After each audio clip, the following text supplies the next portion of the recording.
ওই কলরবের প্রতিষ্ঠাতা একদিন আর দুদিন নয়, আইনুদ্দিন আল আজাদ প্রায় 14 বছর আগে দুনিয়া থেকে বিদায় নিয়ে চলে গেছে। ওই কয়েকদিন আগে বৃষ্টির পানির কারণে তার কবরটা একটু ভেঙে গেছে।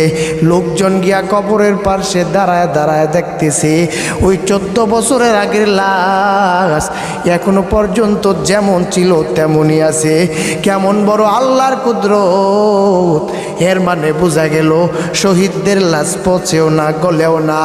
এর মানে বোঝা গেল তার এমন একটা গজল, এমন এমন এক একটা গজল গাইতেন, লোকের কলিজা পর্যন্ত কেঁপে যাইতেন।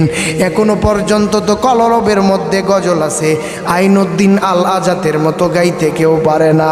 এখন তো কত ডিজিটাল হয়ে গেছে, কত মিউজিকের সাথে গজল গাইতেছে।